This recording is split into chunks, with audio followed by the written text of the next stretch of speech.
So here I am in Plymouth's Ford Park Cemetery, and I'm looking for a certain gravestone which bears the name of Jimmy Peters. Now, Jimmy Peters was a rugby player, and his life story is quite fascinating. But the key thing about Jimmy Peters is that he was the first black rugby player to ever play for England in 1906 and got 5 caps between then and 1908. And apparently his grave is somewhere near the end of this Victorian chapel, and that's what I'm looking for.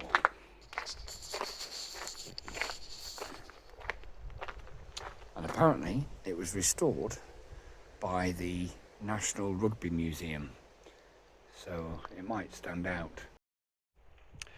So after wandering around for 5 minutes and doing a bit of public detective work on the interweb, I found it. So I found the grave of Jimmy Peters, or James Peters as it says, and there's a nice touch on the gravestone of, there it is, of a little rugby ball at the top, which I think is rather cool.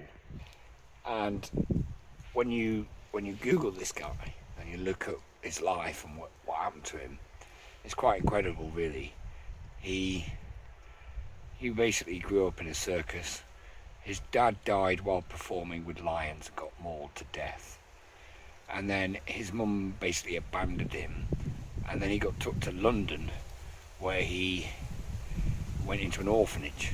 And then from there he started playing rugby and Greenwich and stuff. And then he went to Bristol. And then in 1902 he moved to Plymouth and played in Plymouth and played for Devon. And then eventually in 1906 he played for England. And between 1906 and 1908 he got 5 caps for England for rugby. And he was the first black rugby player who ever played for England. And what's incredible about his story is that he then moved up north and played for a team up there, and then he moved back down to Plymouth, where he played again, but he had to work at the dockyard.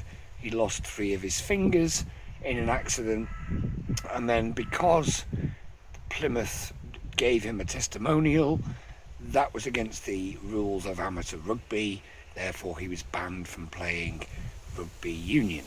And then, even though he only had 2 digits on one hand, he then went and played rugby league.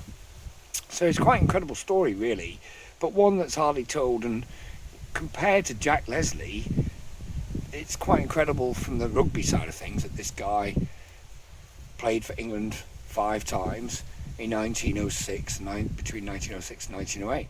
But what's even more incredible is that there wasn't another black rugby player for England until 1988, 80 years later. I think that says a lot. But I also think there should be some kind of campaign for James Peters, for Jimmy Peters, and there should be a statue outside the rugby ground in Plymouth Albion. Maybe that's something they need to look at and take forward and start a Jimmy Peters campaign, just like they did for Jack Leslie.